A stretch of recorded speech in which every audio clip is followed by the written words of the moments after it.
Hello everybody and welcome back to Watch World, and today it is time for another episode of new watch releases. And it is an absolute cracker of a watch that has just been released by Hamilton.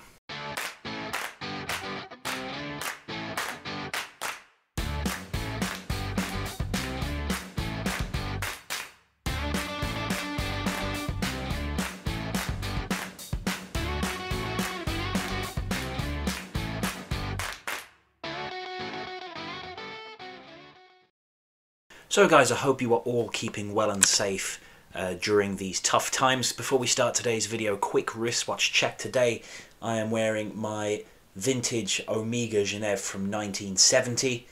Very simple and classy watch. Absolutely love it. So Hamilton are a watch company that, as far as I can remember, I've never actually spoken about on this channel before. But nonetheless, they are a company with a very rich history. Founded in 1892 in the United States, I believe in Pennsylvania, but now based in Switzerland. This company have just released a new chronograph watch. So this is the Intramatic Chronograph H that has just been released by Hamilton. This is inspired by their chronographs from the 60s, the A and B from 1968, I believe. This watch has a 40mm case size, comes in with a 20mm lug width, sapphire crystal with anti-reflective coating on both sides, and has superluminova on the hands and indices. You also have a choice of a black leather strap and a mesh, I always get that wrong, a mesh bracelet if you are ordering directly from Hamilton. This watch features Hamilton's caliber H51. This has 60 hours of power reserve and beats at a rate of 28,800 beats per hour, making it a high beat movement. This chronograph is a manual wound watch, so it has no automatic rotor inside in the movement. This means that it comes in with a thickness of 14.35mm. Some may say that's still fairly chunky, but I think it is fairly slim. And this is due to not having that winding rotor that you would see with automatic watches that wind up as you wear them. And it also doesn't have a date function on this watch, so that makes it ever so slightly slimmer as well. You're also getting 100 meters of water resistance with this watch, and you have two choices of color. So there is the Panda version, the traditional Panda version, the white dial with the black subdials.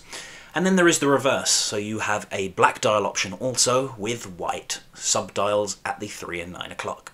So the subdial at 9 o'clock is the running second hand, while the subdial at the 3 o'clock position is the chronograph minutes. The tachymeter on this watch is also featured on the dial rather than on the bezel, as you would find in, I think, the majority of chronographs that are around these days. So I think this is a great looking watch. I feel it is, you can tell it's vintage inspired. Personally, I prefer the white dial with the black subdials. I think it just looks more vintagey than the black version with the white subdials. Also, I think the fact that it only has two subdials also helps to add to the vintage look. A lot of modern day chronographs now will have 3 subdials. But I think the 2 subdials helps keep it simple and classy and helps keep to that vintage look that Hamilton are going for. So if you are looking to purchase the leather strap version, that will set you back around a little under €1,800. I think it was 1,790 something, I think. And if you want the watch on the mesh bracelet, that comes in at a little more expensive, around €1,870. Personally, I prefer the leather strap. I'm not a huge fan of mesh bracelets. I never really have been. Just the look is just not my cup of tea. Plus, I think, you know, this is a vintage-inspired watch, and I think if you're going for a vintage look, I think the leather strap is the best option anyway. I think it really adds to that vintage feel. So guys, there we have it, the new Intra-Matic Chronograph H from Hamilton. I hope you enjoyed this video, guys. I hope you enjoyed looking at this watch with me. If you did, please do hit that subscribe button. It really would help out the channel a lot. I hope you have a great week, everyone, and a great weekend, and I will see you again very soon. Until then, take care for now, guys.